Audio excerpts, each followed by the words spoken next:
Hey, if this is working, hello. This is a test of my live streaming. Not done this in a very long time, so I'm all out of whack with the technology and don't know if it's going to work or not. So let me know in the chat if it's working. So this is a very casual test.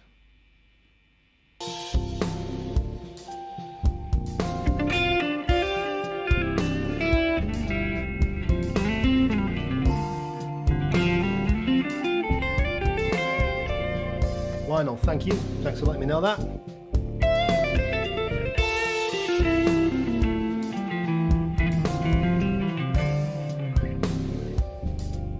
Hey, Mike.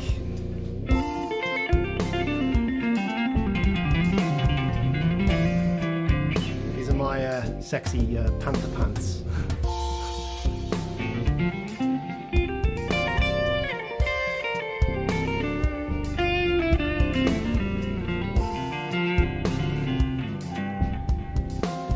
Can you hear the guitar okay? Can you hear the backing track okay? Can you hear my voice okay?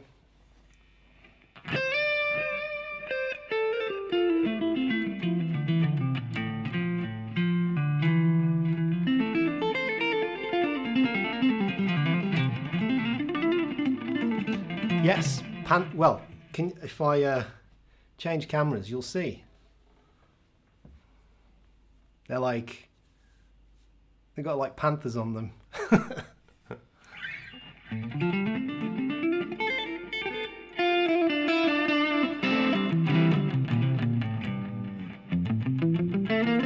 Thanks, Matt. Cheers.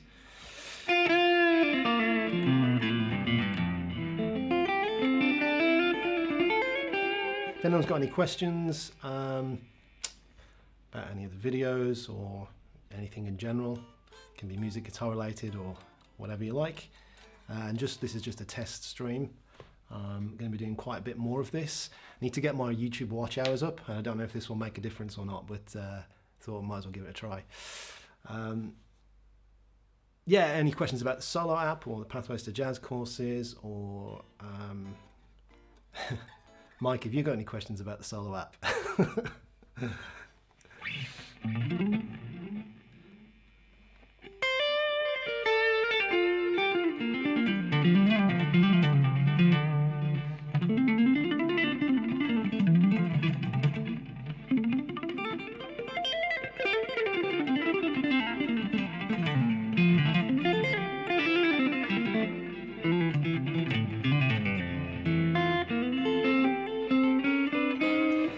Well, when is solo version 2 going to be finished? That is the question, isn't it?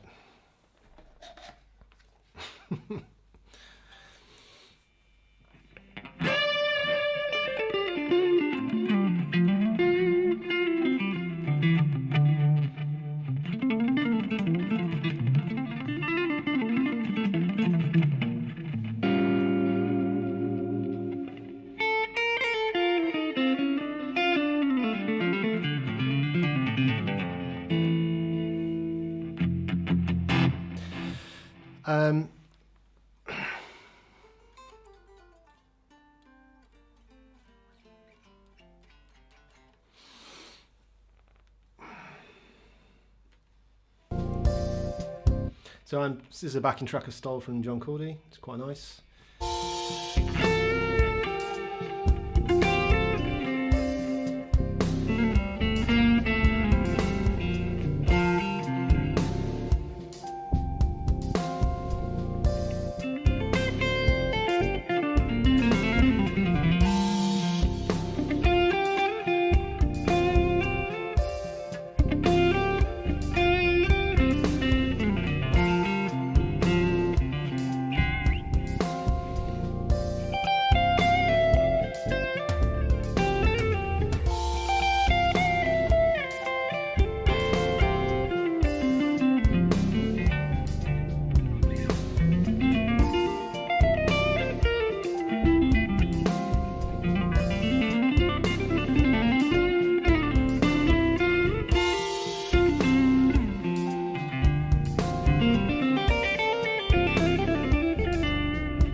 Thanks, Matt. That's a synthy vibe from a good buddy of mine, John Cordy.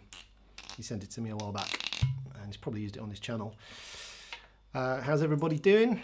I'm going to make this hopefully a bit of a regular thing. This is a test pilot episode where I jam and I dram, so have a cheeky whiskey and kick back and do some practicing, answer some questions, do maybe some little bit of teaching, anything really that you guys might be interested in. Like I say, I need to get my YouTube watch hours up in order to monetize, so I figured maybe this will help, maybe it won't, maybe nobody will watch, but anyway, cheers, schlunge.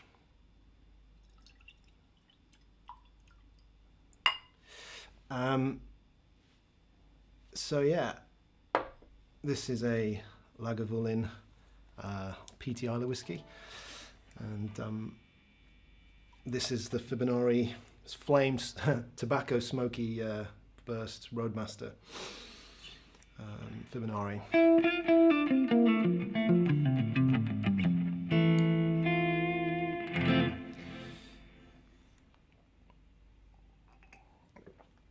That's quite a big one. So this was one of my birthday presents from a couple of years ago, I think. Or was it Christmas present? I can't remember, but just snuck in another bottle of it. It's a 2019 Distillers Edition that's out of, I think that's out now, can't get any more, so yeah, I've just got one more cheeky bottle of it.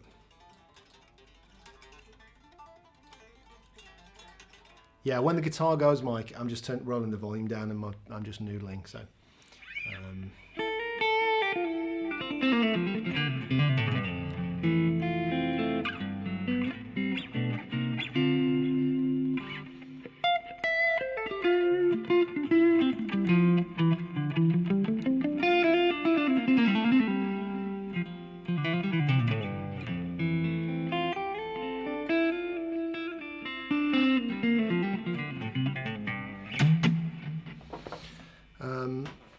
How's the video quality? How's the audio quality? Any questions? Is this both cameras working okay when I switch?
Not going to focus, but it's my tramp stamp, so they're two little B's, B, B, at the 12th fret.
Corbett guitar, are you using only one finger on the fretboard at any given moment? Available finger, available fret. Are you talking about the hammer-ons and pull-offs, the Legato stuff?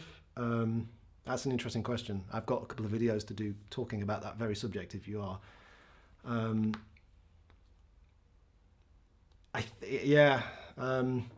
trying to. It was something that I started trying to do about a year and a half ago. So very, very briefly, I think this is what you're talking about. So when I'm hammering on especially, I'm trying to do this motion. So doing playing the note, hammering on, and then removing the finger that's behind it.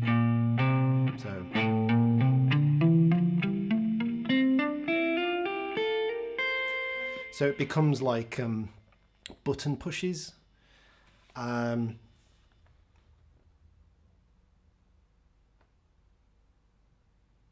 Oh, Jake W. Are you talking about Jake Wilson, the doctor? He's telling you to do that. Yeah, I'm trying to do exactly the opposite. No, I'm not saying that Jake's wrong at all. He's incredible. But I think unless we're talking at cross purposes, what I'm trying to do here is the same, is release all the tension and to never be anchoring down by the index finger. This was pointed out to me by a good friend Tom Quell about 2 years ago, or 18 months ago, that I was having some issues with certain phrases, certain legato phrases, and a lot of it came down to this anchoring of the index finger down onto the string, and that creating tension. And actually the worst thing of all is just breaking the timing, so busting the timing. Justin, nice to see you, man. Yeah, great. So I actually, in my experience with this, I've found it's the opposite in terms of tension. So having this aspect. That's the wrong camera. So almost like every single, even with the pull-offs,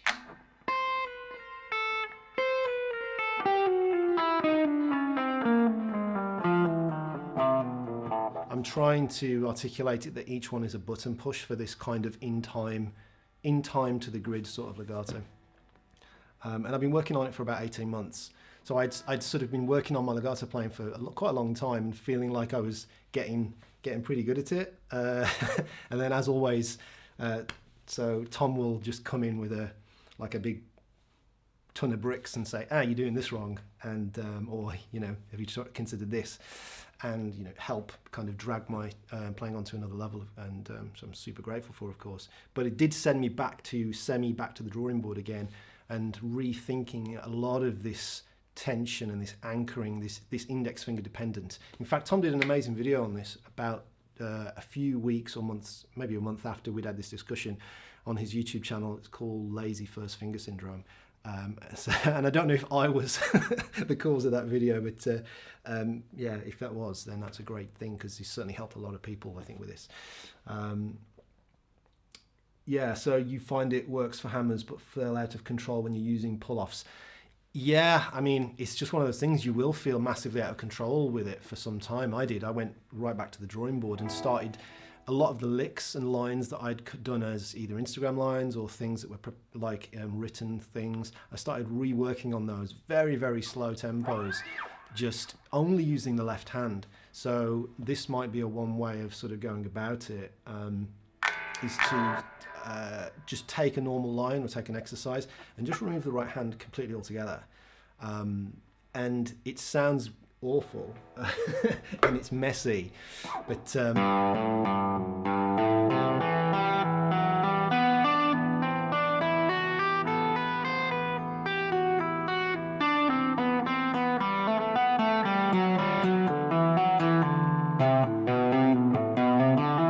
you can see that I'm like button pushing.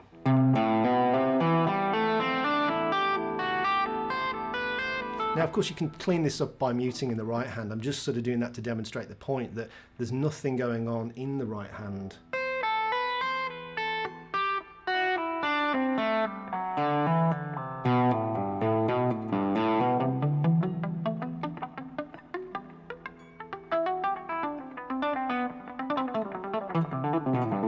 And even as you speed it up, it's that sort of, the aim is to keep it.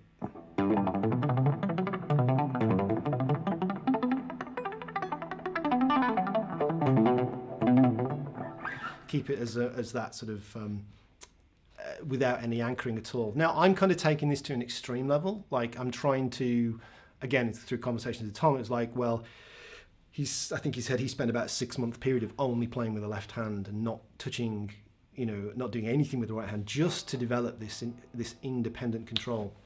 And I'm kind of trying to take it to that extreme level. Now, I don't think you have to. And in his video with his lazy first finger, he's talking about the, just not, ultimately the index finger being the problem and the anchor point. Now, for certain styles of music, certain styles of guitar playing, it's, a lot of kind of traditional kind of shred, the index finger as an anchor is essential for that sound.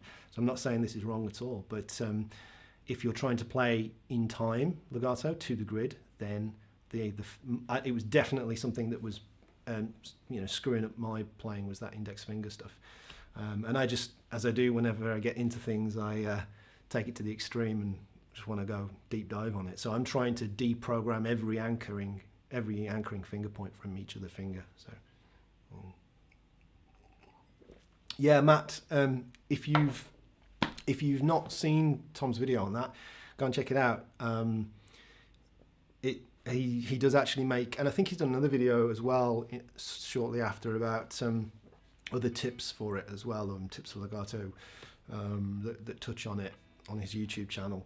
It is tricky, and it's kind of soul destroying because although I kind of enjoy it, I enjoy sort of the challenge of going back to the drawing board and challenging my own, preconceived ideas and things that I've, gotten used to. So, but it can be, devastating to think, I need to go back and sort of fundamentally readjust like a foundational thing that you do. But I knew it was for the best. Ultimately, the logic is sound, and it is an error, I guess, in my playing for the direction I wanted to take it in. Justin, I've improved my wrist position a lot in the last year. Seeing minimal movement in your left wrist says I'm on a good path. So you're talking about your left wrist, Justin? Yeah. I'm always aiming for, and again, this is very specific to my decisions about the playing that I want to do. We talk about this on this week's Guitar Hour podcast about sitting posture and everything and hand position. And yeah, it's definitely something that ultimately I'm trying to aim as like my hand and arm is just like a platform and the fingers are doing the moving. So I don't really have a great angles here, but maybe if I spin around, maybe this will work. But I'm always trying to spin back to this one. I'm always trying to maintain this kind of a position with my hand, and then as I'm playing, it sort of moves like that. Again, that's not going to help you if you're trying to do big old, Stevie Ray things or Mayer bends or, but certainly I think this sort of classical position for playing finger independent legato is definitely helpful. It's Corbett guitar, it's definitely removed almost all of my hand and finger tension since being less lazy with it. It's also good for grabbing less predictable notes. It is less, it's totally, that's absolutely the case, because if you're dependent on anchoring down to that, then that's removing one less finger and potential note choice or note choices in certain other areas. So you might want to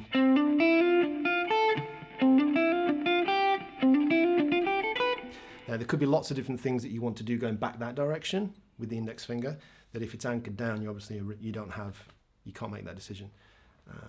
So, and also I actually read your comment as grabbing chords then, because I think that's another thing that it's helpful for, is for being able to grab chord grips and things slightly more accurately and on the fly.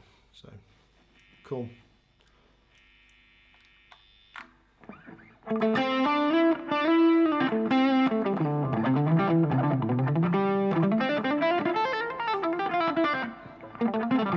Hey Keith, how's it going, man? No, this is just a test stream, and I'm just primarily to test for our little chat that's coming up, hopefully. So I don't know if this will stay up or not, but yeah, you're not late. I'm just hanging out, having doing some jamming, having a cheeky whiskey, and yeah, testing this setup really, and just having a chill. If you've got any questions, let me know. Although great, maybe save those for our discussion. But yeah, Fender 1960 CS. Yeah, I'm well, thank you very much. Thanks for dropping by. Hope you're well. Jams and Drams is a boss name for the stream. Yeah, this is hopefully is going to be the name for my live stream, Jams and Drams. So I'm going to have a jam, have a dram, answer some questions, do some playing, do some teaching. Cheers.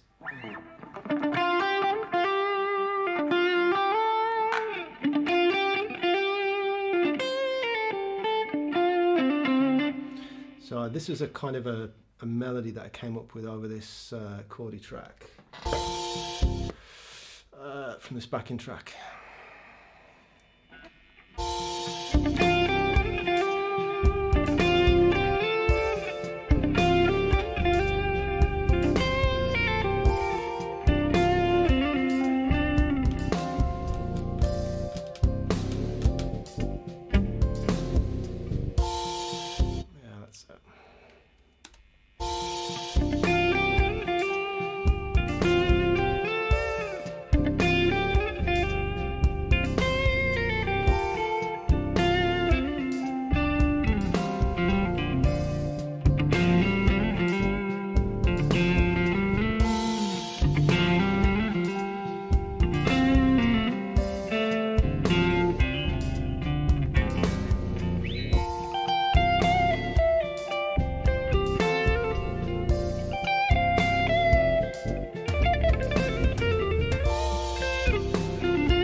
Jason then.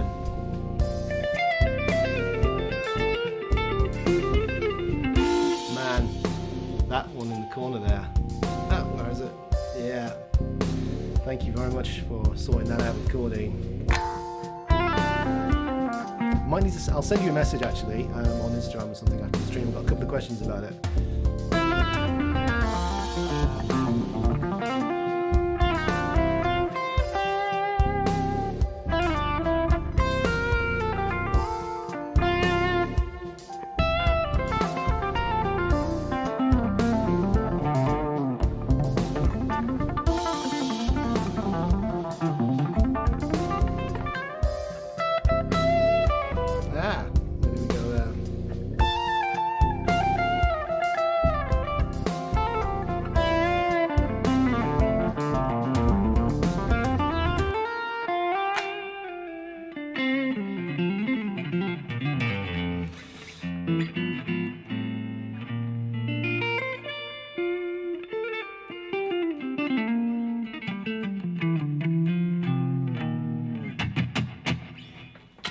Change over to this one.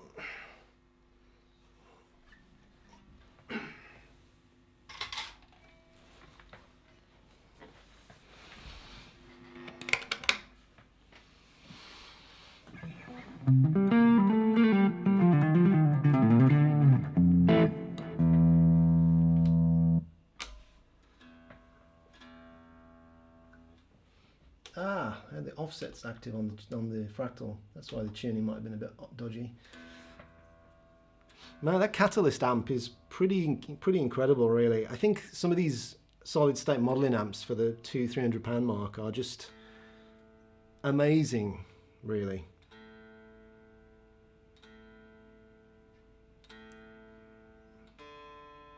I've been a big fan of the Katana, and Cordy, when he visited about 6 months ago, brought up the Catalyst, and other than getting my USB lead jammed in the back of it, nearly breaking it, it was a really solid piece of kit. Well, I don't think they're particularly made that well in terms of ruggedness, but yeah, sounds amazing. Yeah, this is the newest Fibonari. I have got a video doing a demo on it on the channel, and it really is something else. Yeah, so this is a solid piece of mahogany, rosewood neck. So it's non-chambered, but it's 8 pounds. It's super lightweight. This is a one-piece maple pearl top in the kind of now trademark sort of, or very what Fibonari are known for, this ocean blue finish. 2 paths, sort of vintagey style, wraparound Fibonari bridge. Yeah, it's absolutely killer. It's a beautiful guitar.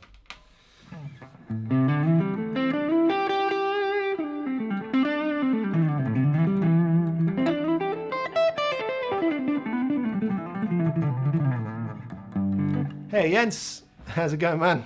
Good to see you, my friend. Need to catch up. Christmas, you up for the Christmas podcast quiz, maybe? Bring that back.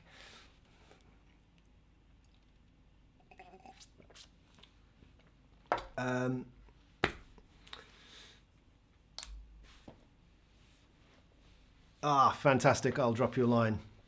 We'll get that set up. And yeah, the Fibonari neck joint, this is one of the amazing things that they do with their LP single cut model, is to really kind of make this accessible.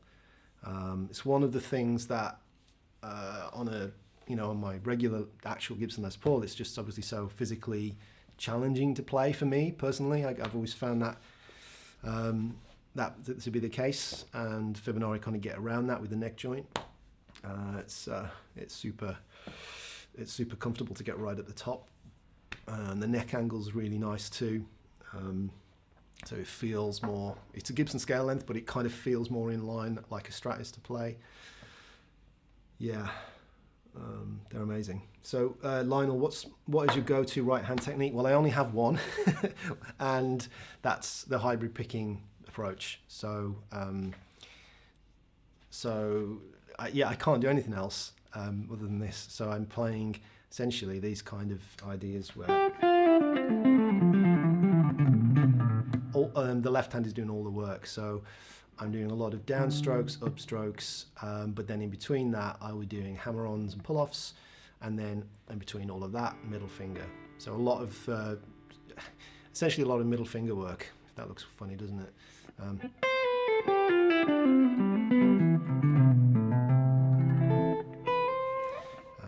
And that is not just my go-to, it's my only technique. Other than if I'm playing fingerstyle classical guitar, or if I'm playing chords, grips and things like for comping, then again I'll be using my right hand fingers and the pick and fingers. Often actually when I'm comping in duos and jazz stuff, I'll also just mouth the pick and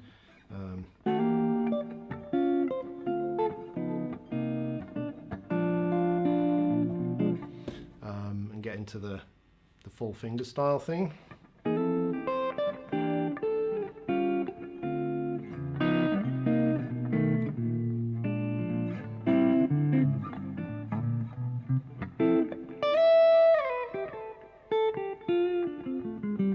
Too much drive. Psychedelic. Is that David Saka by any chance? Hello to you too. Another David, I think. And if not, apologies.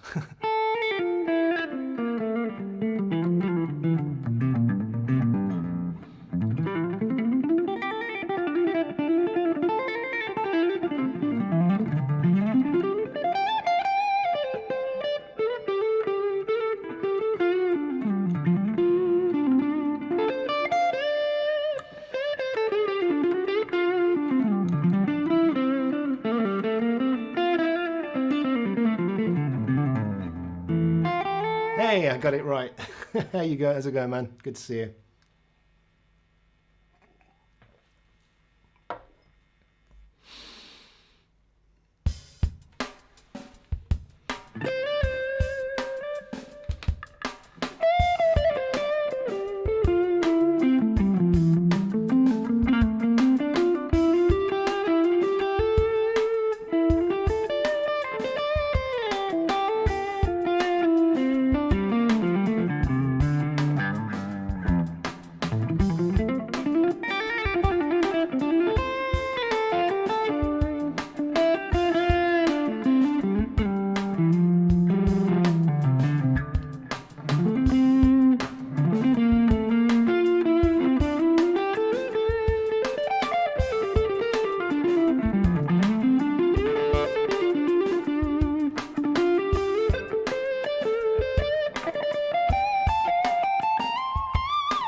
So yeah, this is the latest. Oh, it's just the coil split as well on the second tone.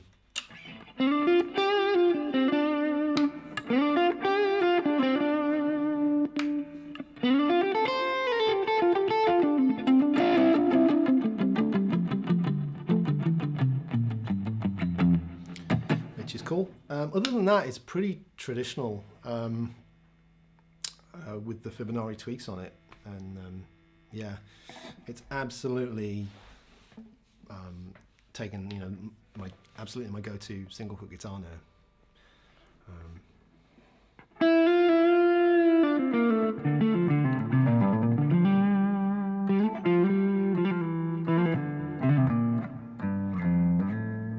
Aaron, how's it going, man?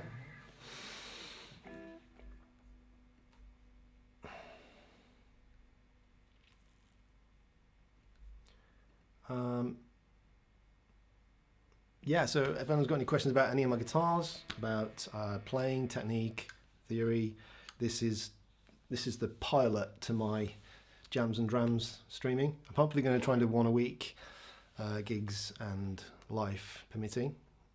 This is just testing. It seems like everything's working really well, which is good. This is a really good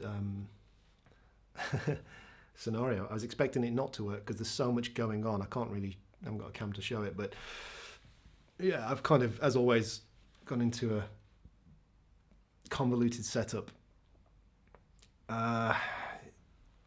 Vidisic, where can you buy this guitar in Germany? I honestly don't know what the distributor is in Germany. Let's take a look at that quickly, real time. I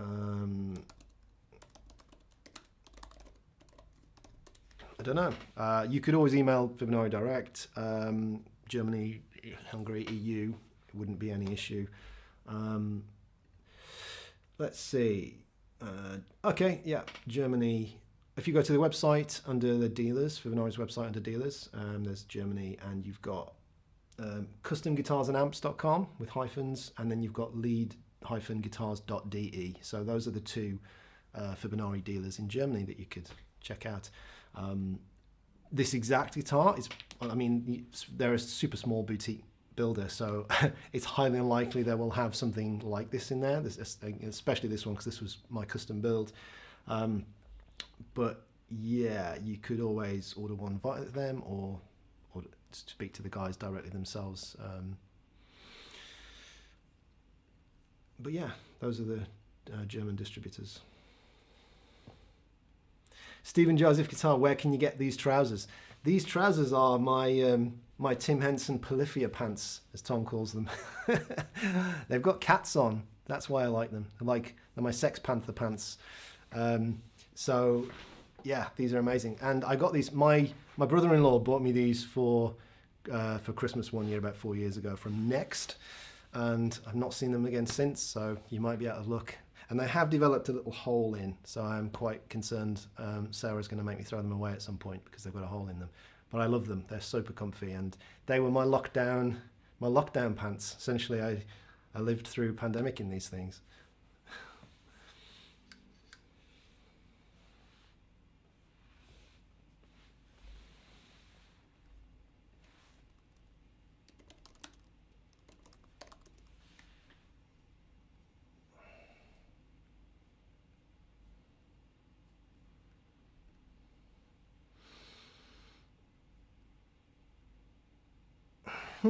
Reverse trapezoid inlays. Are they reversed? I didn't realise that.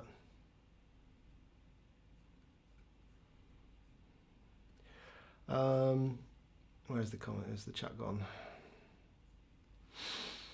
Any face applications for Lydian augmented? Obviously over a major 7#5, but I've been digging the sound of that scale recently.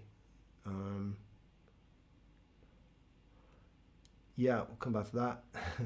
Pant game is on point. Thank you. Yeah, pickups. Well, the pickups in this are so they are Fibonacci's own pickups. So they wind them to whatever you want them to do. So with this guitar, I wanted quite that. There's something about PAFs, or I don't know. I've never played original PAFs, but there's something on the very good, or what I'm led to believe are very good sort of versions of them, or modern versions, is that there's a lot less gain and they're a lot more airy, a lot closer to perhaps a P90 than you would think, and that's what I wanted with these. I wanted them to have kind of woody, warm air to them, and I feel like that's what we'd achieved with it.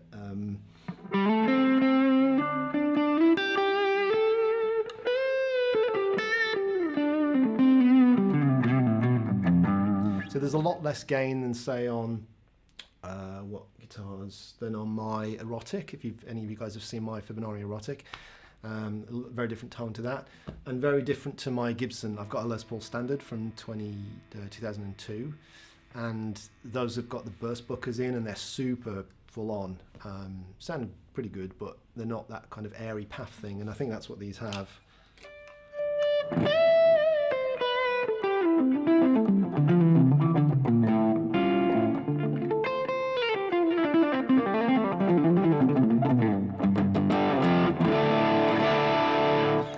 Yes, Mike, they are similar to your Gold Top, which have amazing pickups in. Incredible. And they're maybe a little bit darker than your Gold Top pickups, if I remember rightly. I love the kind of fluty, the flute metal kind of darker tones, and so they have the top end air to them, but also a little bit more warmth, I think, than actual traditional paths. But it's on that side of the spectrum as opposed to the high gain humbuckers of modern. So I absolutely adore them. They sound amazing. Pandemic, Jens. Your pun game in English is incredible. Thank you. Pandemic, good.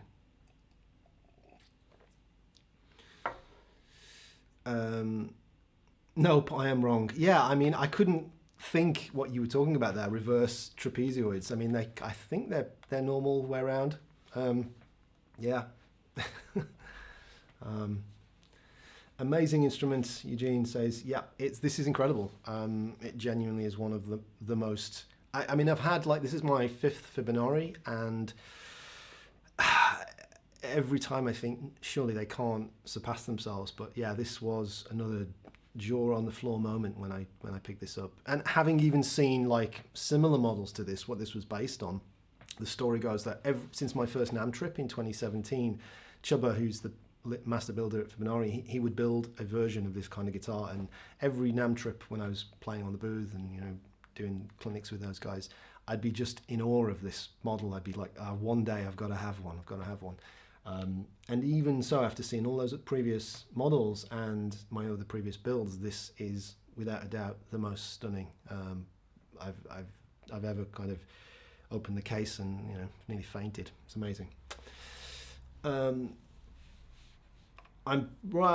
Jason says, Fender 1960 CS, are you playing through an amp or fractal? I'm playing through an FM3 at the moment on the floor, and it's on a, what am I on? I'm on a Dumble Ford lead sound, so it's kind of got that kind of creamy sort of warm drive.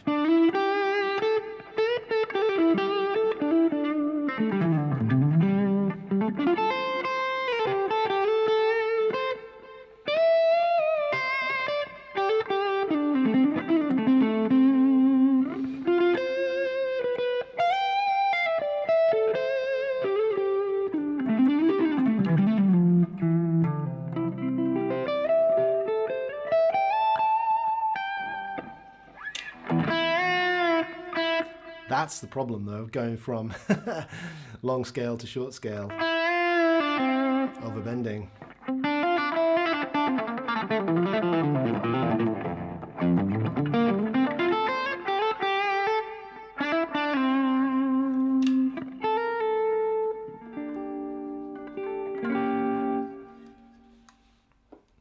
Cheers.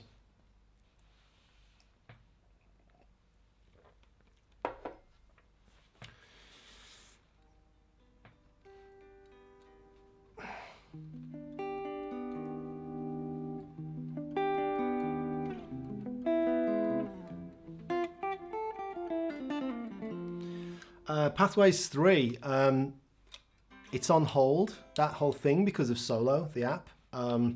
That's taken so much of my time and brain space over the last couple of years.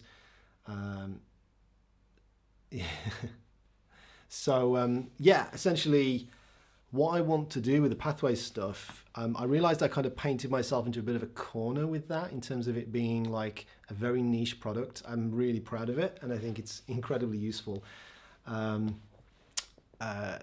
people, but the name of it and everything is kind of like very narrow, and obviously the application of that stuff is far more wider reaching than the title suggests. So the plan is, if not, at some point in 2023 to kind of relook at doing like a 2.0 like revamped version of all that stuff, and kind of tailor it that's a bit more broad. And then Pathways 3 essentially was going to include things like minor key harmony, diminished harmony, a lot more practical applications of all this stuff.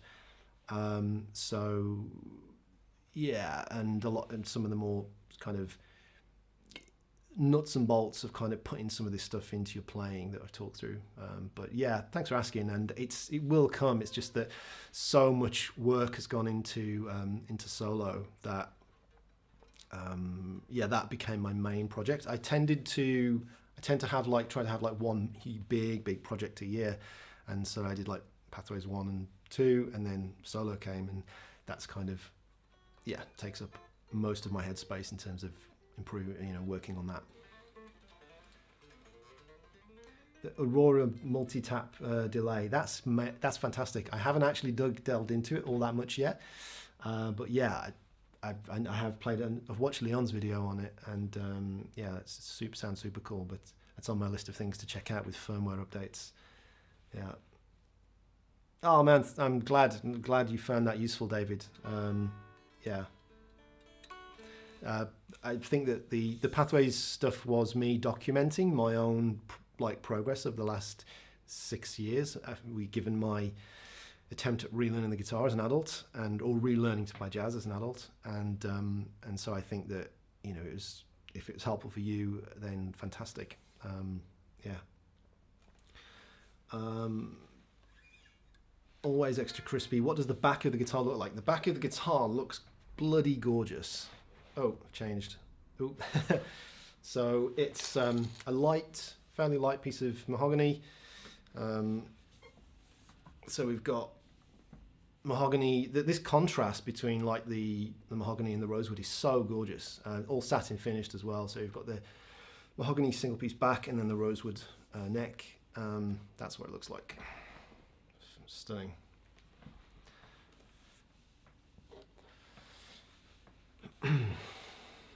Tricky question, I know, but do you have fave jazz guitar albums and Kreisberg and Joe Pass in there? Yeah, so that's not too tricky actually. Probably one of my favorite albums is Kreisberg's One album. That is one of the most incredible, one of the most incredibly beautiful and technically amazing guitar album, well, pieces of guitar playing I've ever heard. It's absolutely life-changing. It's incredible. Kreisberg 1. Jabubu Dalla. Hopefully I pronounced your name like, is that Jabubu? You like Solo, it's a nice app, and use it in your practice routine. Thank you very much. I'm glad you like it, and I'm glad it's helping. We worked incredibly hard on that, and we're still working incredibly hard on it. It will be, stay tuned. That's all I can say on that. I wish I could say more, but I can't right now. But yeah, let me know, and let me know how you, if you've got any questions on the Solo app, I can answer them here. If you've got any suggestions, let me know. Send us an email or drop them in the comments. Or feedback's always good.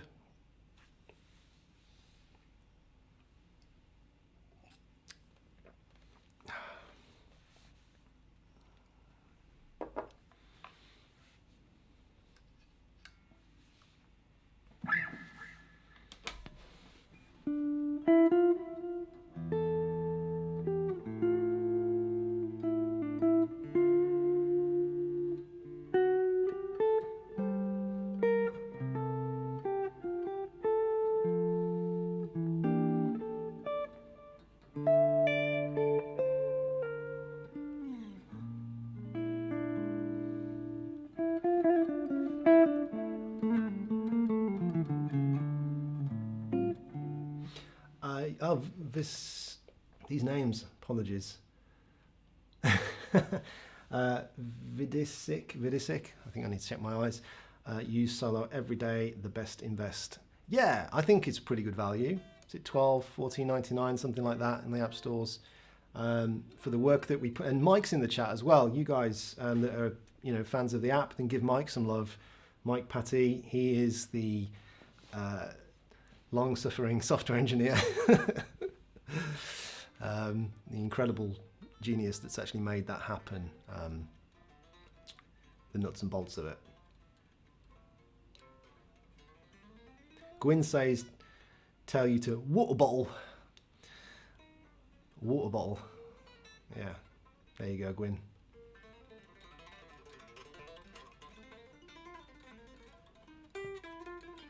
Yeah, send us an email, and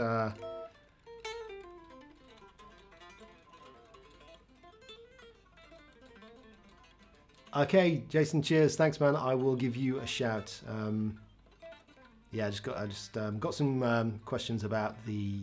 I know it's been through a couple of changes and what have you, so I just want to give it some potentially make a few changes myself. So just want to ask you a couple of questions about it.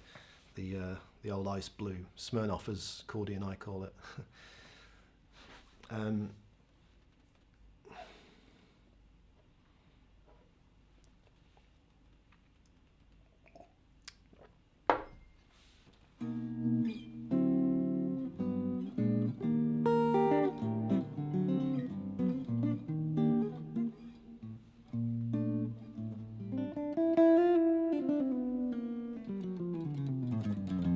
Chris, hi David, I have a question regarding Solo. Oh, you even put the, that's amazing, you put the solo as Jens would pronounce it, actually put that in the title.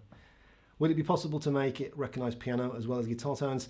It does, it recognizes everything. So in the instrument settings, now I have to remember exactly on this because there's a few things that have changed.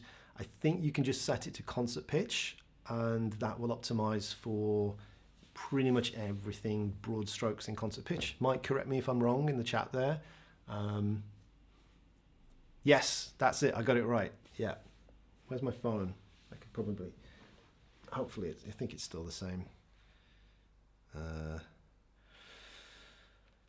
Instrument, so yeah, concert pitch. And yeah, you can. Tom was using it to practice piano with. He was getting very excited when he was working on piano about a year ago, quite heavily.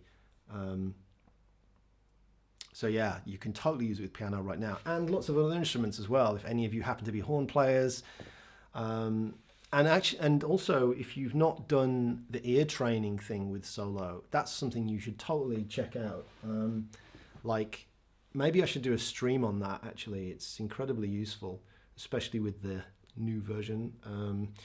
But yeah, you can use solo in such a way as you can use it as an amazing ear trainer.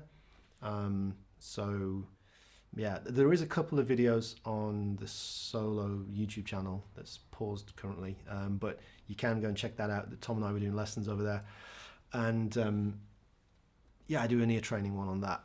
But it's very, very useful if you've not checked out ear training with it. What would happen is, the reason I discovered this was when we were developing version 1, I would often not have a guitar to hand and just have my phone, and Mike would send through a build, and a build would come up in test flight, and then so I would test it by just singing into the phone, and so I would confuse and annoy my wife Sarah, where she would just randomly hear these awful singing tones coming out of my voice, sort of random intervals. And I realized that it was an incredibly powerful way to practice your ear training. Is kind of, instead of the phone giving you information and you recognizing it and inputting it, you're kind of looking at what it's asking for, you're inputting it and having to audiate and pitch that in your head, and then it only moves on when it's correct. So I think that is an incredibly powerful way for training your ears.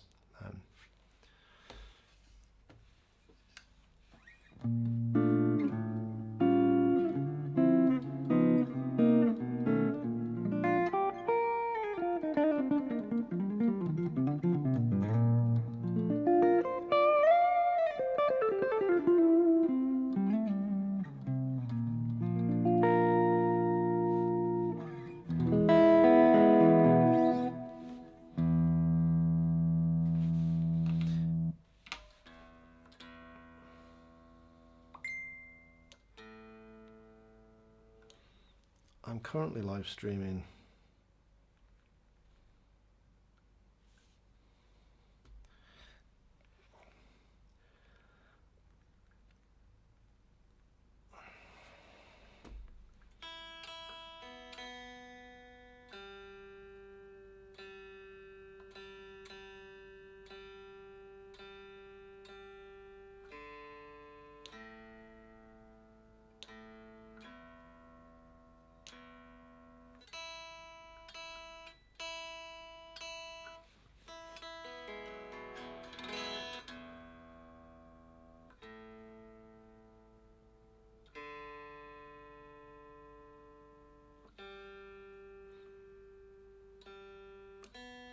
I think this has worked pretty well.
So that's the question about the FB.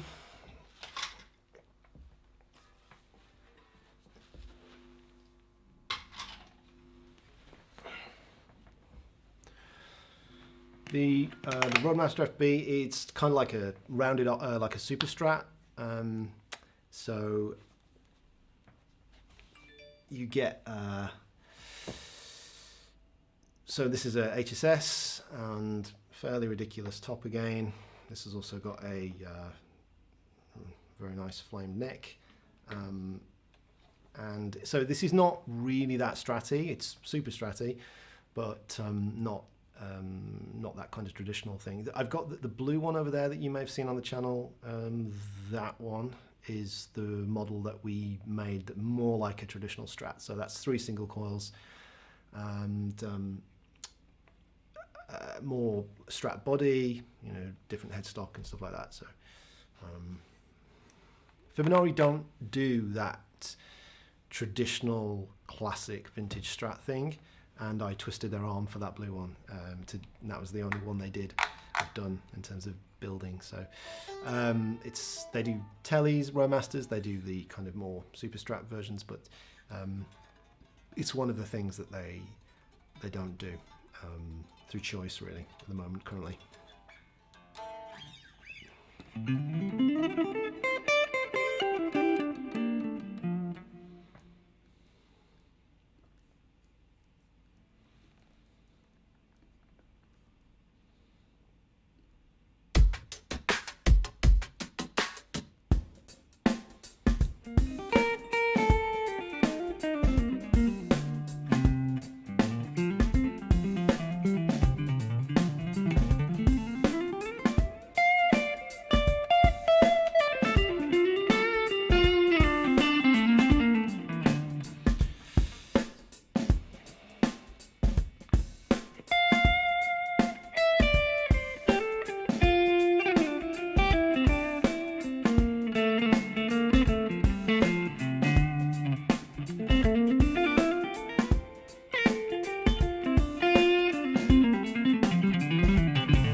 Good night, Jibab. Apologies, I keep screwing up your name. Sorry, Jibabu.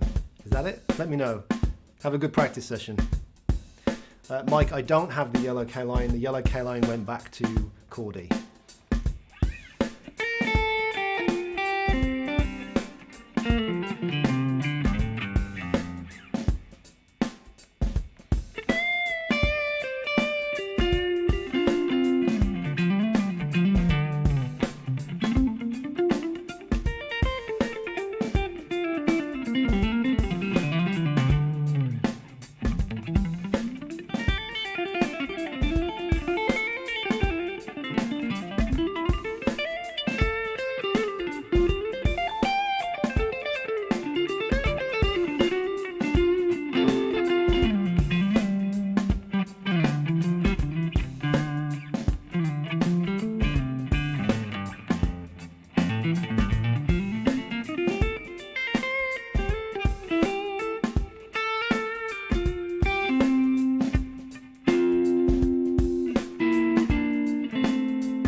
mic's right. Of course, I don't tune in fourths. I tune in standard tuning. So E, A, D, G, B, E. I'd already learnt the fretboard pretty rock solid in terms of root notes, at least, and in note names, before I'd encountered and had the whole argument or disagreement or long-term discussion, debate over the intervals system. So it didn't really make sense. Plus, I do a lot of teaching, or I did a lot of teaching at the time in schools as a peripatetic teacher, and also a lot of like session function, you know, corporate type gigs where playing lots of covers, and that kind of tuning is just really not suited to and the like, or so it really didn't make sense for me, and I didn't really find it all that problematic in terms of for what I was trying to do, improvising wise through changes and jazz and stuff. So I didn't make the change. And in fact, in some ways, I'm kind of glad, because it has led me to slightly different choices, and I think, you know, different. Certainly, there's, you know, similar aspects of the vocabulary, but I think that because of the standard tuning, it kind of forces me into some kind of different vocab. So that's also good. Eugene, what's the advice from Tom was the most valuable? Yeah, there's too many to mention, really. I'm, you know, greatly indebted, of course, to that influence and friendship.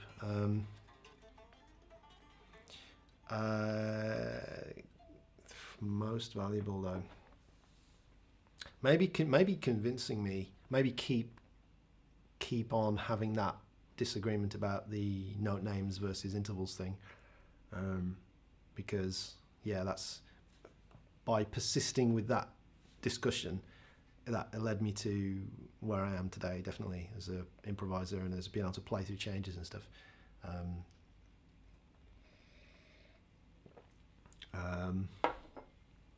Yeah, but yeah, there's so many things.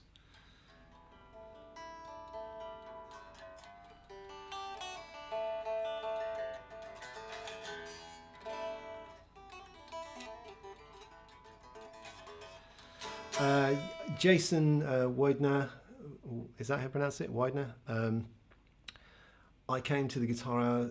I came late to the guitar hour, so sorry for my ignorance. Are there any plans for new episodes? There are new episodes. We've been back for the last 5 or 6 weeks, so there are 5 or 6 new episodes.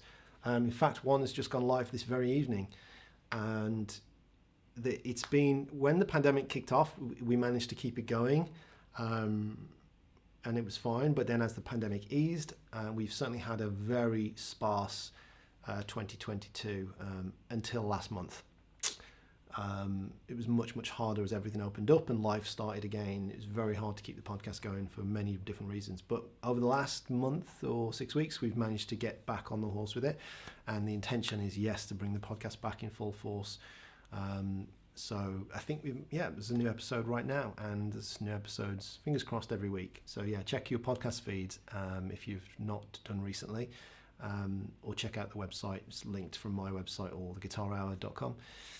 New episodes, yeah, some good ones as well. Some fun arguments going on between us. It's usually me and Tom arguing. Eugene, by the way, thank you very much for Solo app. Comfortable and useful thing for practicing. Great. Thanks, Eugene. Thanks for checking it out. Once again, just give Mike a bit of a shout out. Mike's in the chat there somewhere. He's the lead engineer, software engineer for it, and makes the real hard magic happen with all that. Building my jazz shovel. It's a comfortable, that's an interesting word. It's a comfortable thing for practicing. Maybe you should make it harder. Maybe you should randomize those intervals some more and choose some hard changes. I don't think you should be comfortable when you're using solo. maybe it's not working right if you're too comfortable.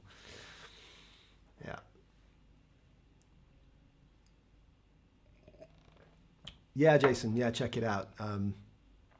We've missed doing it too. It's something that was it's been a fantastic outlet for long form discussion that a lot of kind of media doesn't really allow. So, you know, we've really enjoyed the whole podcasting and stuff. And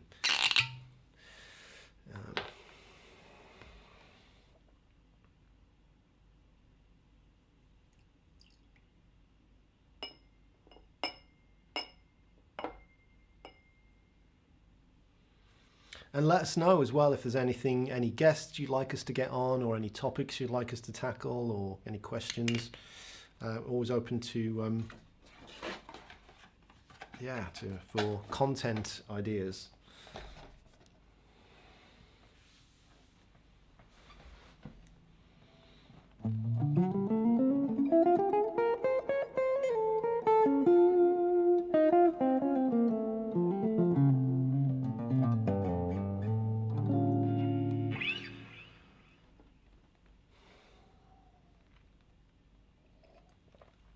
So these streams will be, when I start the first proper episode of these, I will be slightly more planned, and I'll have some things to talk about in the chambering, so backing tracks planned and stuff. But this has really just been how have I been going? An hour and a quarter. Man, time flies when you're doing this. But yeah, this has really just been a casual, chilled stream, just to test it all. So I've got, in theory, I'm going to have two main angles. So I've got the wide angle, I've got the sort of fretboard and a closer one. There is a camera up here on a C stand as well that can hopefully give some of the stuff on the floor, although that's not hooked up just now. And then also I've got the screen capturing and stuff as well. So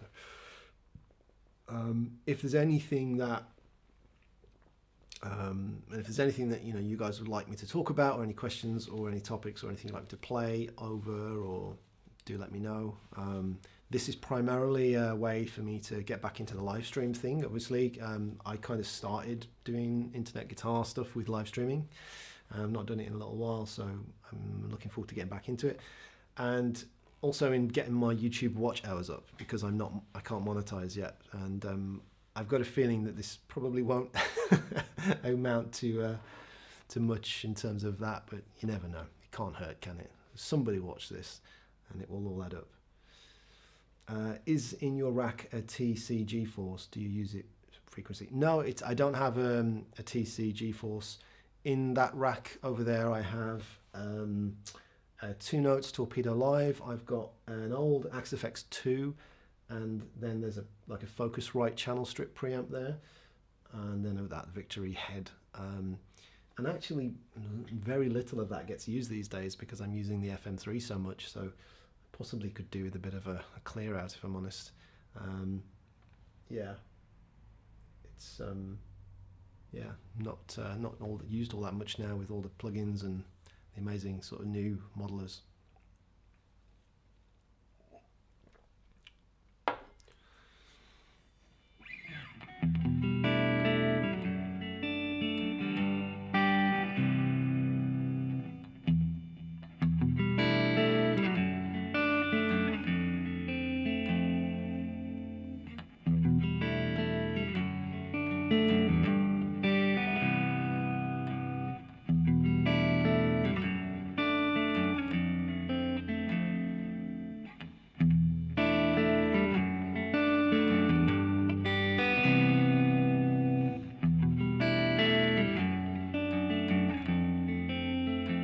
I do go direct live, Jason. So I use the FM3, and I go out. Currently, I go from the FM3 into a Laney LFR 112 FRFR, and then I take a direct out of the Laney into the desk.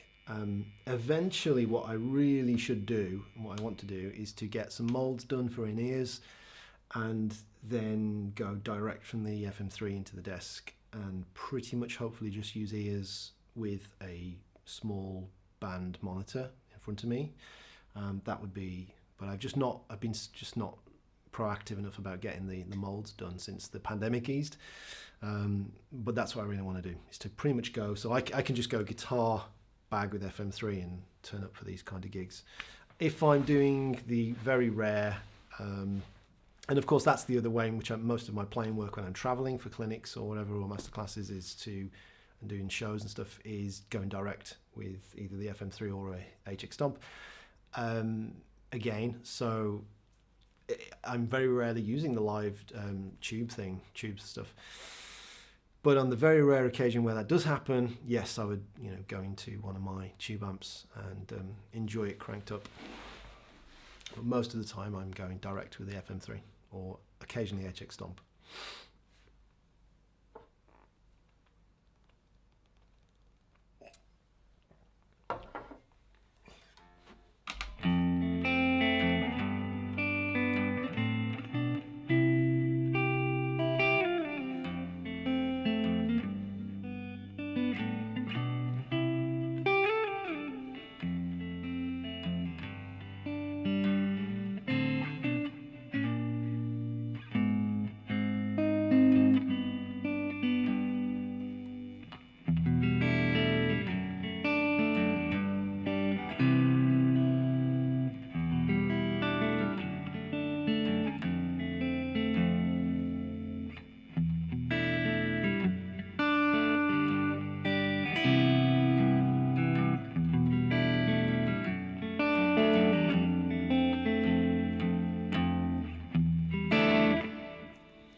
Luke, Pathways 3, the first 2 are great. Thank you, man. I've been talking about that a little bit earlier on in the stream, and ultimately it's on hold for the moment.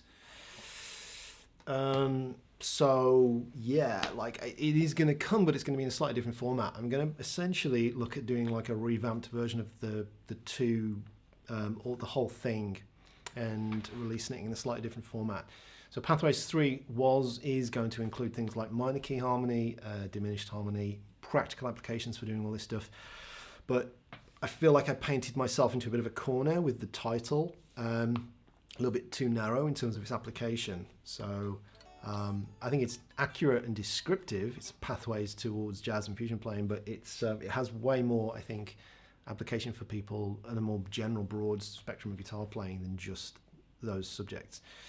So Solo, the app Solo that I was been developing and working on with Tom and Mike, that's taken up so much of my headspace and brain space over the last couple of years in the pandemic that's been my main sort of project working on. It's meant there's been very little time to sink my teeth into Pathways 3, and it's allowed me to kind of rethink where that stuff's going to go. So it's interesting now, given where I am with my playing and my development and everything now, I think looking back on that and thinking, well, how could I improve on that? So it's definitely going to come, but it's going to be a slightly different thing. So hopefully at some point in 2023, when the next huge version, the next huge big update to Solo has been released, I will get back on that Pathways to Jazz train. Anyway, but I'm glad it was helpful to you and useful. So if you've got any questions or any queries about any of that stuff, maybe I could do some streaming actually on the Pathways stuff. That might be interesting.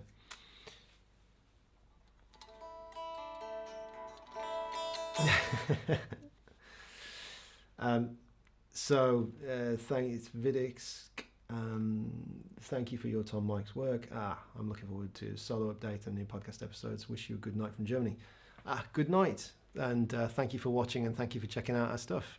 Muchly appreciated, mate. Yeah, don't spend too long over-analysing it. Luke, do you know me? That's my... Mike will chuckle at that. Yeah, I'm forever over-analysing, but yeah, fair enough. You got me. Pathways to Solo. In fact, a lot of the stuff, Solo was ultimately like a practical manifestation of a lot of that content.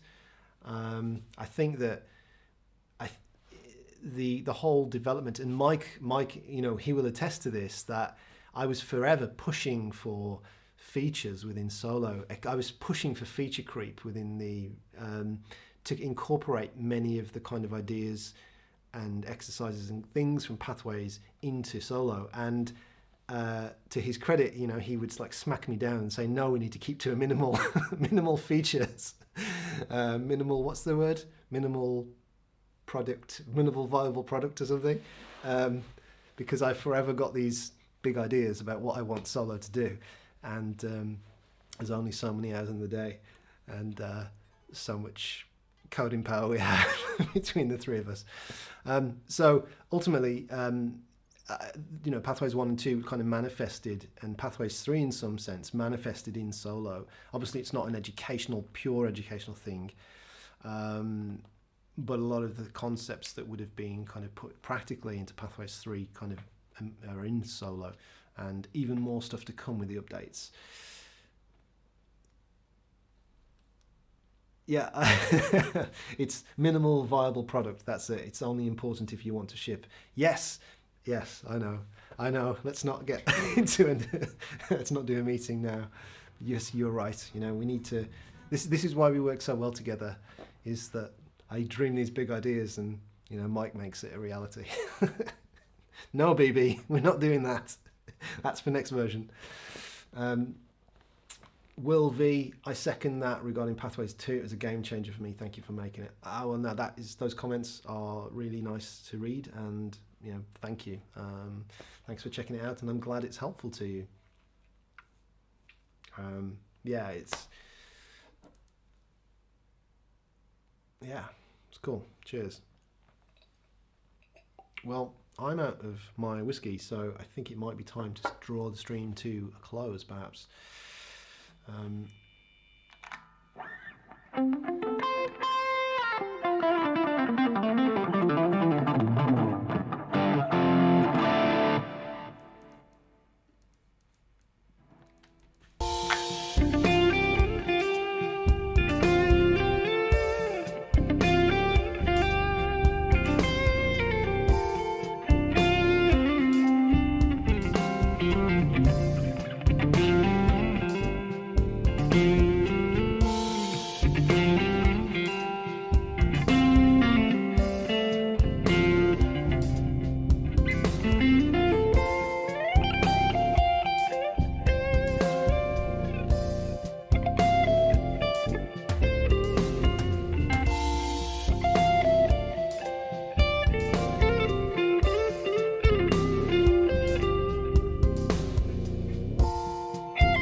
Yeah, these trousers are cracking.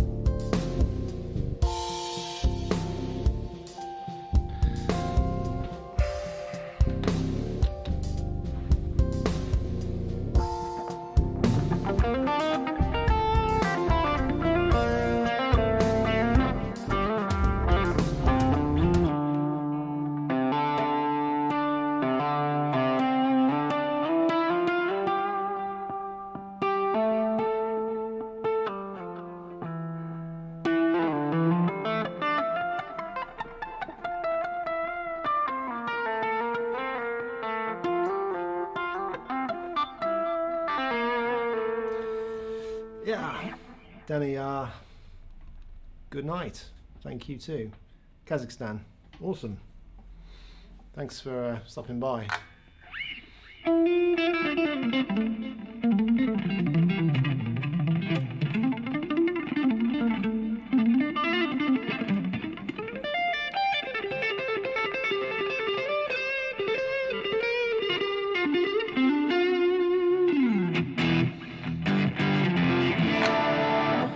Swap these over one more time.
Luke, do you mostly just jam when practicing, or do you practice exercise techniques?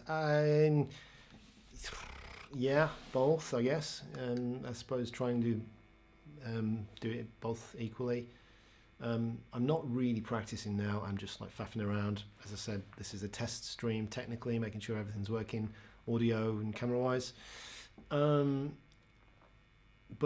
that can be stay in tune and fusion on. Yes. Thanks, Eugene. Good wise words. So, but the purpose of some of these streams will be to actually sort of demonstrate actually how I practice, which is not this right now. I think that could be a really good intro. I've got some video ideas for actual videos as well about practicing. We talk about this on the podcast all the time, so it's something that I want to actually put into action and show it. Not necessarily lesson teaching stuff, although elements of that will creep in, I'm sure. But I actually want to show about how I go about my own practice. I think that would be useful for me anyway, but potentially interesting for you guys and part of the channel, about the YouTube channel. I tend to split my time between working on, I guess you could say that some of the practice exercises amounts to jamming in some way, but you know, it's not music. But yeah, we can get into that, say, on further streams, but hopefully that makes sense. Guillaume, how you doing, man? Good to see you. How do you decide which of these awesome guitars you'll play? I'm so spoilt when it comes to guitars.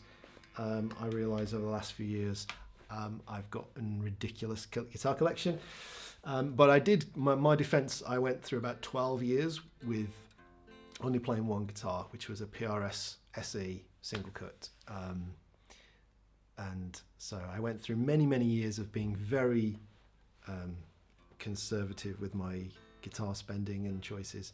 And since the Fibonacci partnership relationship, obviously that things have ballooned.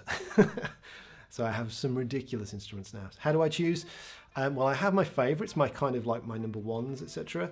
So like I've got 1A and 1B. So I tend to refer to this is Baccy, the sort of tobacco, as 1A because it came first, and it's an incredible Super Strat HSS.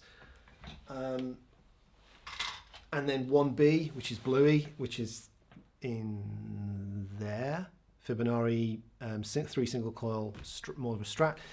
Those tend to be my go-tos because that's what I play and feel most at home with. This is the most recent edition, and obviously I play in this tons because it's really new, and was my single cut foray into the kind of single cut world. I do have a Les Paul Standard, as I said earlier, from 2002, but this is my first seriously nice single cut that works for me. Yeah, and then I have a really nice collection of old Surs and a few old Ibanez as well that I play from, bring back the teenage memories. And then I've got the vintage. I've got my it's downstairs actually, down here, but I've got my 1951 ES175 Gibson original jazz guitar, which is really quite something. I'll bring that on the stream or on the channel at some point to do a video on. And how do I decide? Well, yeah, whatever's tickling my fancy that day. I'm incredibly spoiled, very lucky. Antonieth,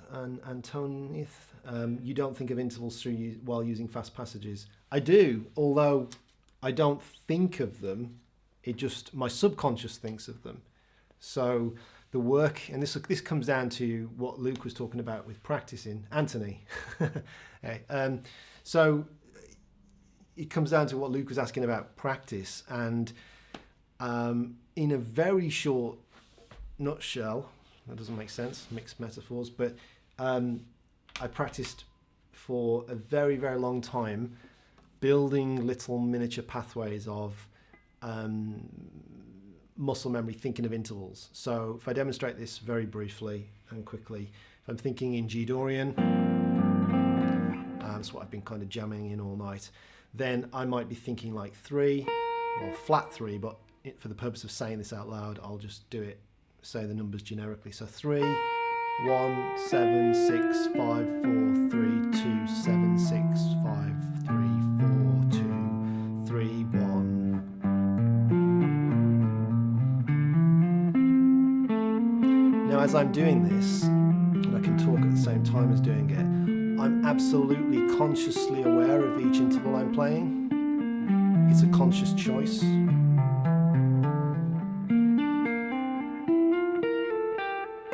Five, 4, 3, 2, 1, 5, 6, 7.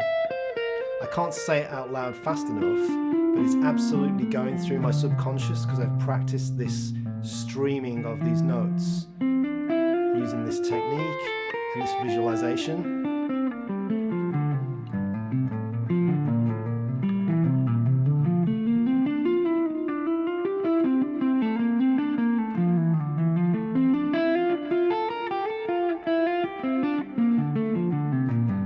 Absolutely, I'm thinking of each interval there. Now, as that winds up, obviously my brain isn't consciously choosing each one of those in real time, but I've programmed enough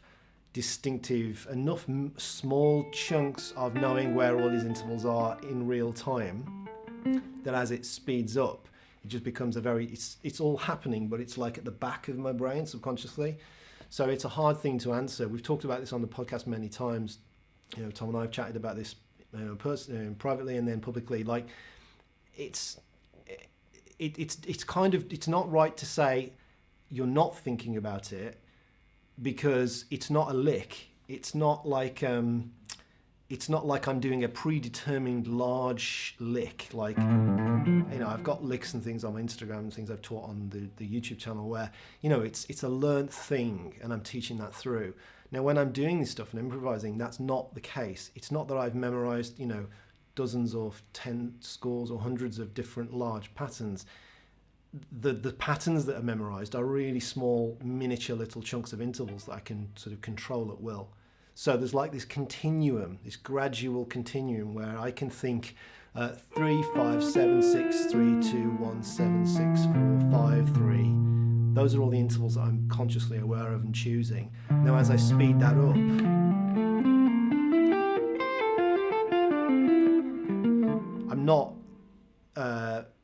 I'm not actually conscious, like my front of my brain is not doing it, but it's all just been programmed at the back of my brain for those quicker passages, if you like. So it's kind of like a difficult thing to answer, because on the one hand, no, I'm not thinking about every single note consciously, but at the same time, it's not a large piece of muscle memory that I'm regurgitating. It's different every time. It's the small chunks the very small chunks will be familiar and sound, you'll hear repetition a lot, but that's not because it's this large lick I'm trying to remember. If that makes sense in any way at all.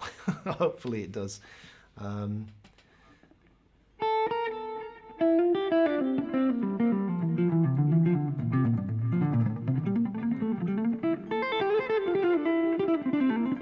talking to John Cordy about this a lot. He's another good friend of mine, and he's an amazing player that totally thinks differently to me in many, many ways. Although we end up with a similar kind of thing, in some cases where, he's also he's a great legato player, but he doesn't think about it in the same way as me, or Tom, I don't think. And he's got a very good audiation with his ear, and he kind of bases things on, I think, a lot of 3-note per string stuff. That's absolutely not what I'm doing. It's something that I've absolutely learnt to control on an individual note-by-note basis, and then it kind of just gradually turns, this continuum just turns into a it just seeps to the back of your consciousness. Hopefully that makes some sense.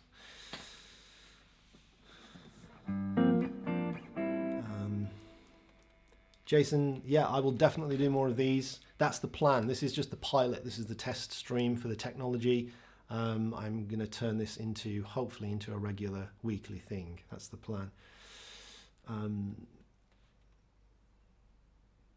Yeah, Mike's actually made a good point there. You can totally, and I think this is what Cordy does, and he's not here to defend himself. When our discussions, we have these debates back and forth, but I think I think he confuses what I do for the 3-note per string. Now, a lot of the kind of fragments will end up sounding that way.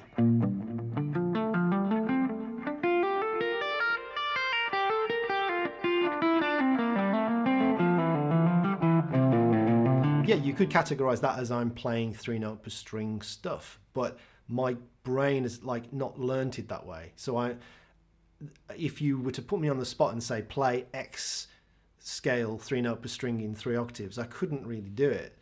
I'd panic. But if you tell me to sort of improvise and play through any of the kind of major scale modes or melodic minor modes, I can sit and do that pretty much all day comfortably, because I'm thinking very, very locally on these mic says and these very small chunks of things. Like I can change here's the really cool thing about this system that I use, obviously Tom uses, and we kind of teach in solo within the solo app and my pathway stuff, is that I can take that scale, this Dorian, this G Dorian scale,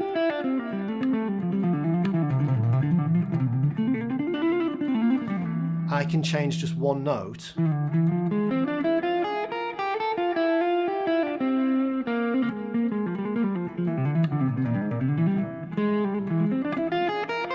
now I've got Dorian flat 2, I've got a melodic minor sound. So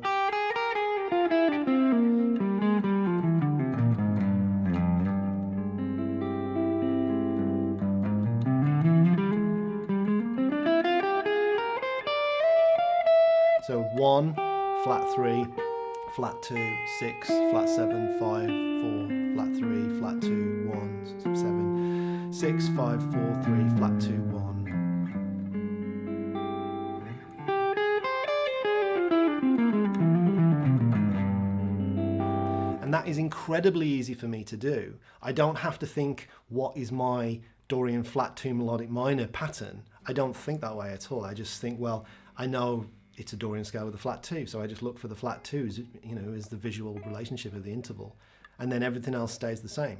So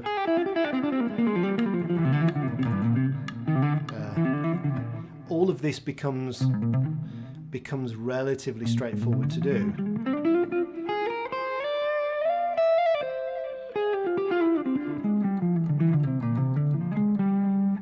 Given the sort of building blocks that I'm kind of comprising all of this from.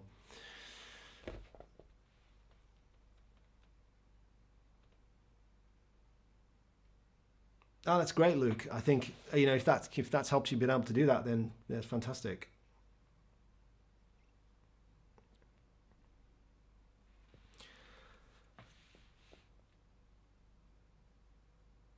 Yeah, Anthony, that's exactly what I'm doing. So this, if I take this chord, this chord here, this is a 13th flat 9 chord, which goes with the Dorian flat 2 scale very nicely.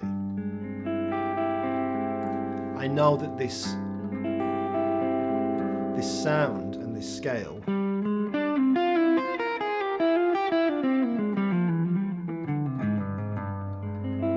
I can hear and see the functions of each one. So there's my root note, there's my flat 3, there's my flat 2, there's my 5, there's my 4, there's my root, there's my flat 7, there's my 6, flat 3, flat 2, 1. They're all functions like intervallically against this chord.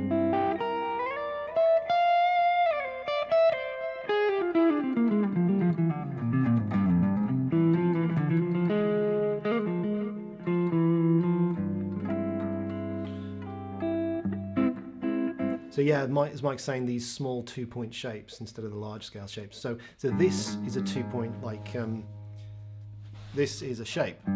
It's what a flat 2 looks like. And then if you do that for all of the different intervals, and Solo, the app, helps you train this, then yeah, you can literally see any scale, or I can take any sound and find it with relative ease. And this is how, going back to Luke's question about how I practice, if I wanted to practice a new scale, let's say I'm, you know, for example, I want to work on my harmonic major scales.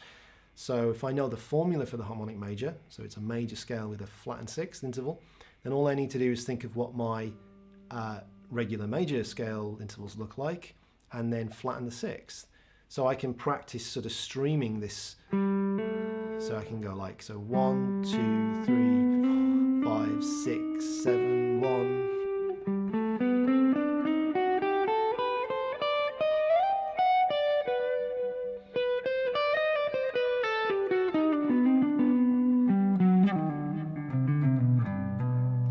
And this is much, much slower for me, but I can do exactly the same thing.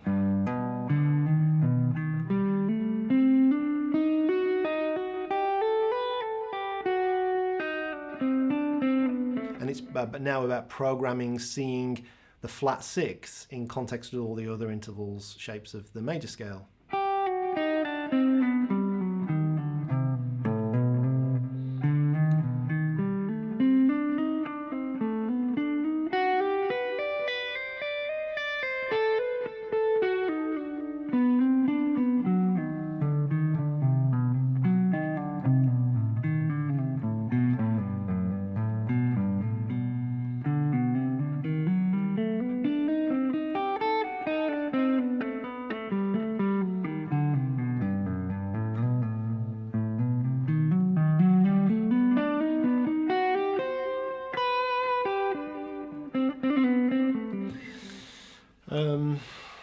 Yeah, Guillaume, thanks. Yeah, I'm glad you're enjoying it. Thanks for watching.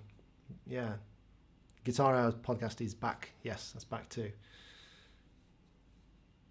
Dr. Gerber, yeah, thank you. I'm glad you're enjoying it, and hope to bring more. Yeah, be doing more videos, more streams. Might just stream some of that.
Yeah, so this is the thing, like, if I try to play, I mean, if I play in G major,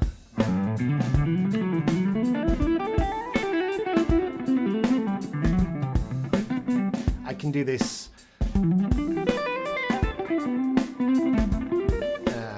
quick as I like, pretty much within reason. But just changing that 6 to the flat 6, it programmatically is not as fast as that. But over time, working on it, it will be.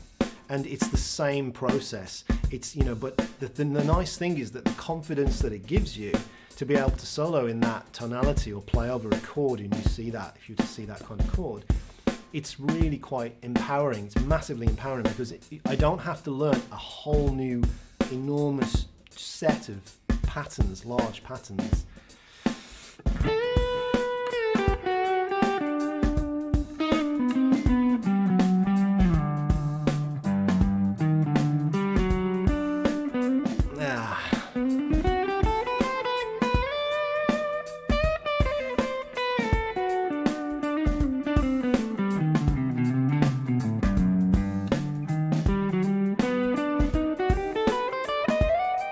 So I can, you know, I can jam in this and play in this, but I just can't shred in it yet as good as I can with, say, doing the, you know, any of the kind of melodic minor or major scale modes. Hopefully that makes sense. I really should stop soon. But Will V, do you call it a flat 6 in your head or as an shape abstract item? You'll have to explain that question or reword that slightly. I'm not sure what you mean, Will. I think of it as a flat 6 as in the context of the scale or the harmony that we're playing in. So over a, you know, this kind of chord, this sound. I see it as, so here's my 1 and there's my flat 6. It's the same enharmonically as a sharp 5, but I've learnt it in these two discrete situations. This is something, again, in the solo app, if you check that out, you know, when we talk about in the lessons and in the PDF material, you know, you need to learn this shape. So here's my 1, here's my G root note, and here's my flat 6. You have to learn this discrete 2-point shape, you know, these 2 points from here to here, as both a sharp 5 and a flat 6, because you will encounter it in both scenarios. If you are playing over a chord with a sharp 5 in it, you need to be able to visualize and think of this as a sharp 5. If you're playing it over something with a flat 6 in it, like a dominant flat 9, flat 13 chord or whatever, then this flat 13, this flat 6 shape, you need to conceive as that as a flat 6. So it's really important to not be biased towards one or the other. This needs to be equally a sharp 5 and a flat 6 in your mind.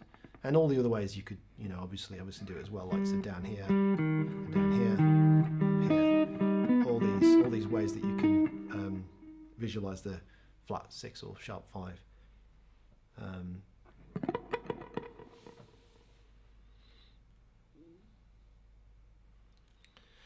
Jason, tangentially, I play with a bunch of guys who always insist on calling flat 6 sharp 5. Well, that's interesting.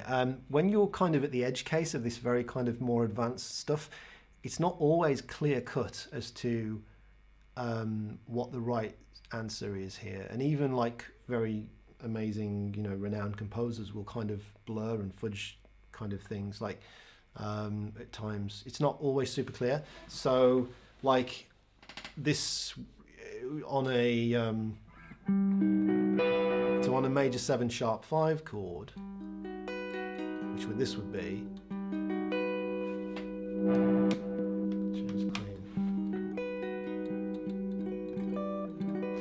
this would be a prime candidate for a harmonic major scale with a flat 6 in it. And the tune, it's in solo, the tune Ambleside by John Taylor. This at the end of the tune, there's this descending cyclic descending chords where you have these sharp major 7 sharp 5 chords in, and it's a prime candidate. It sounds awesome for harmonic major over it, but you know, the chord symbol's written with a sharp 5, but you're thinking, you know, as a scale with a flat 6 in it. It's, yeah, it's not always cut and dry. And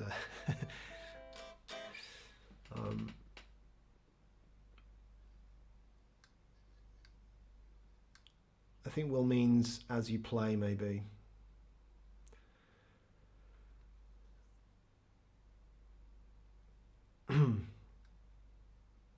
Yeah, so in my head, yeah, like if I'm thinking of this particular scale, so G harmonic major, then yeah, I'm thinking about 1 flat 6.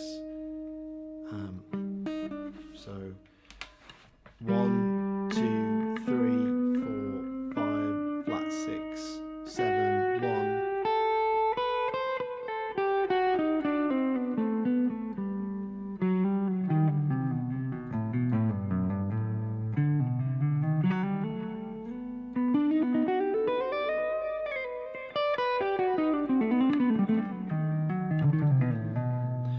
When you target an interval, do you internally verbalize flat 6 or do you hear the sound? Both. I mean, and in practicing this, yeah, absolutely, you do both. You try to hear the sound and you target, and you know, in fact, I don't even internally verbalize it. I actually physically say it out loud to learn this.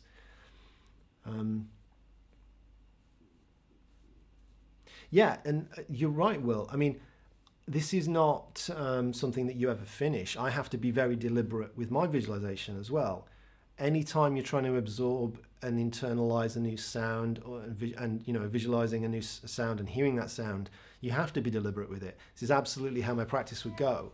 I would, you know, when I work on this stuff, absolutely, I'd put on a click or a drum beat or something like this, and actually audiate it visually and saying it out loud. So 1, 7, flat 6, 5, 4, 2, 1, 7, flat 6, 5, 4, 3, flat 6, 7, 1, 3, 5, flat 6, 7, 1, 5, 4, flat 6, 3. I would kind of just stream this kind of stream of consciousness, sort of improvising, trying to find this stuff in real time. And that might be too quick. You know, it might be that you just need to work on it very succinctly, going like 1, 2, 1, 3, 1, 4, 1, 5, 1, flat 6, 1, 7, 1, 1,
Hey there, Jose. How's it going, man?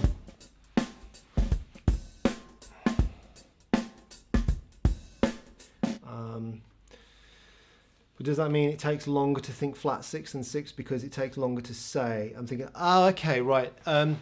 Right. Okay, so you mean this is interesting. Yeah, actually, literally, what am I doing? To begin with, it depends. Okay, so this depends. If you really do know your flat 6, like forget the scale. So let's change back camera a second. So forget the scale, forget that we're doing harmonic major. Just, do you know what a flat 6 is? Absolutely solidly, outside of any context. If you don't, then you absolutely must, I think you should say and audiate and say out loud the flat 6 as you're learning the interval shape itself. If, like for me, I do really know what that is like on its own, but what I'm trying to do is learn it in the context of this new scale or sound. I don't have to force myself, I don't have to consciously think flat 6, I just know it is the 6. I'm just trying to trigger in my mind that it's the 6th and it's the flat 6. I might still say it out loud when I'm practicing slowly, but as I ramp it up a little bit, I don't need to. But I think this is very dependent on where you are with the brute force, you know, discrete intervals on their own, outside of any context. You know, there is an order I recommend learning these all in, and I kind of go through this within Pathways and within solo. But yeah, I'm just not going to go into that too much now. Oh, Jose with the trolling.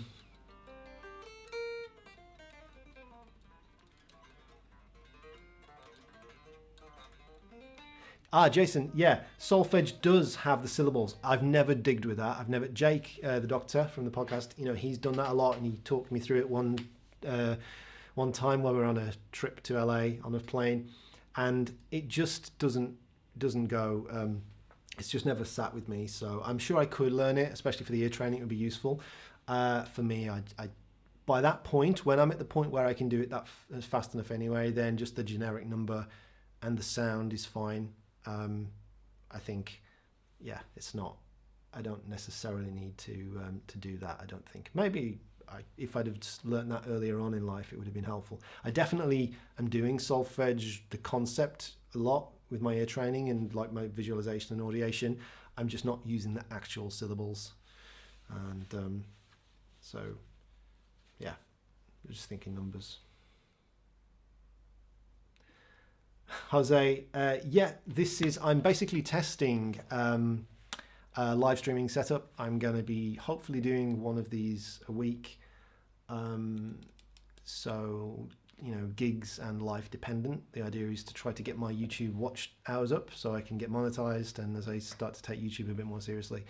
And hopefully just do some practicing, share my practicing with you guys, answer some questions, hang out, drink some whiskey.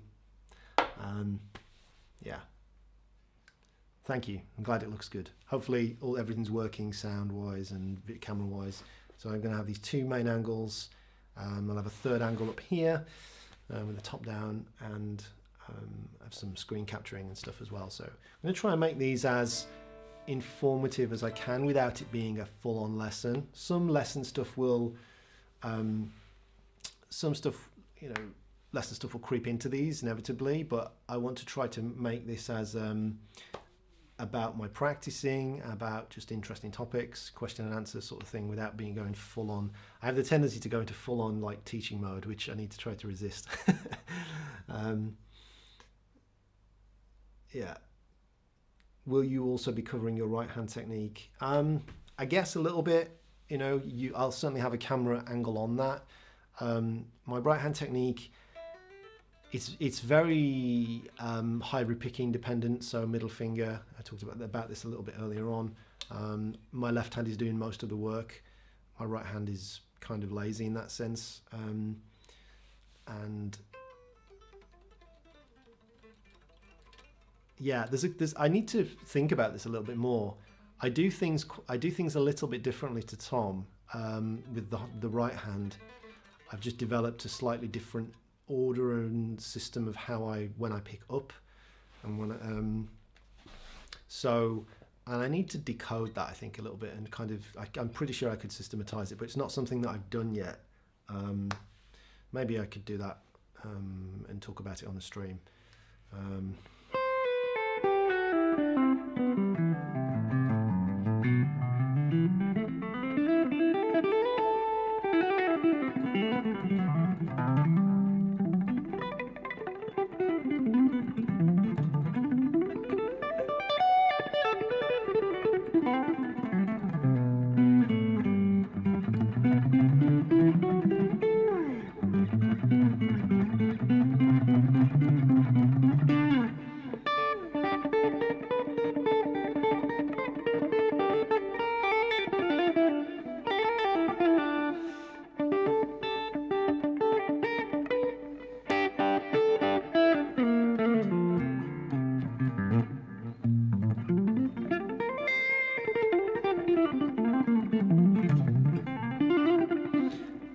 That's very similar to what I do, Jose, but I do a lot more up picks, I think.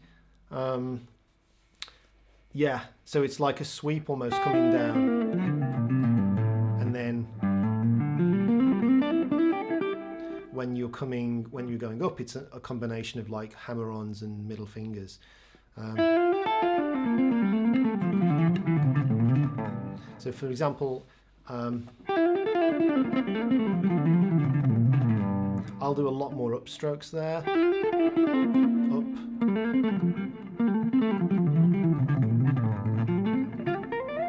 Whereas I think Tom would do more downstrokes, even traveling in this direction, I think. We've talked about it a little bit, but I've never really properly analysed it. I think I do it slightly less efficiently, but for some reason it's just stuck with me, and I do think it works. Maybe it's another thing I'll have to break down one time and relearn again, but it's unlikely. I do feel like my right hand is pretty solid.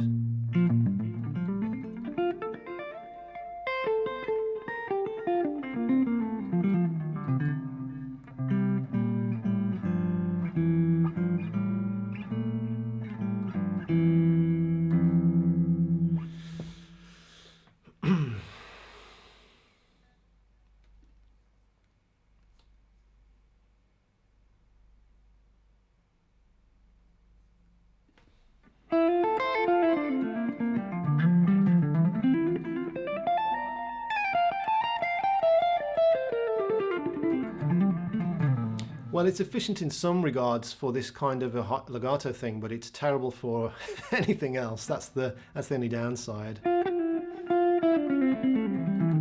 But you have to pick your battles, and I think when I kind of got into this way of playing, it felt very. It enabled me to move towards a level of improvising the technique that I was never able to do before. So I was quite content to jettison any dreams of being a sweep or picker or an alternate picker, or kind of whatever it is. Those kind of things were not on the cards for me, as I fell into doing this quite nicely and naturally.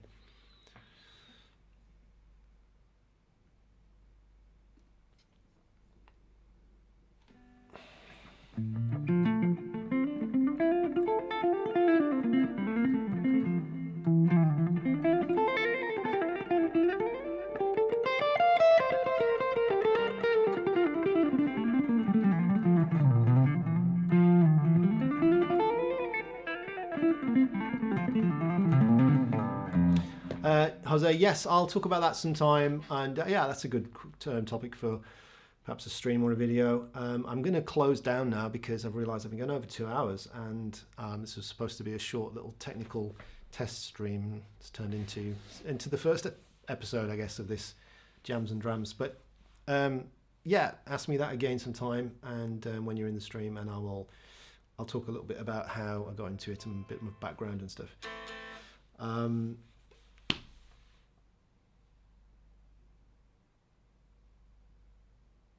Seems to sound clearer. The maple fretboard, Anthony, is just brighter. This is a bit of a darker, thicker tone. I've been changing the patch on the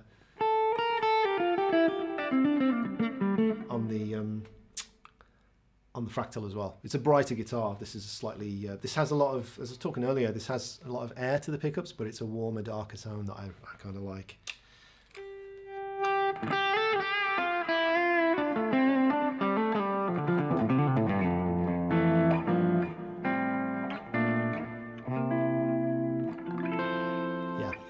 Thanks, Jose. Cheers, man. Bye-bye. Okay, that's it. I'm definitely signing off now. I've enjoyed this very much, and I think it's been successful.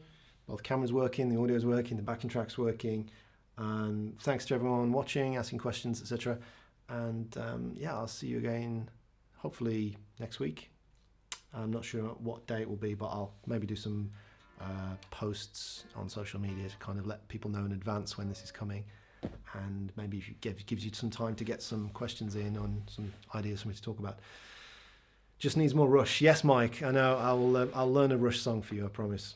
Cheers, dude. Okay then, bye-bye.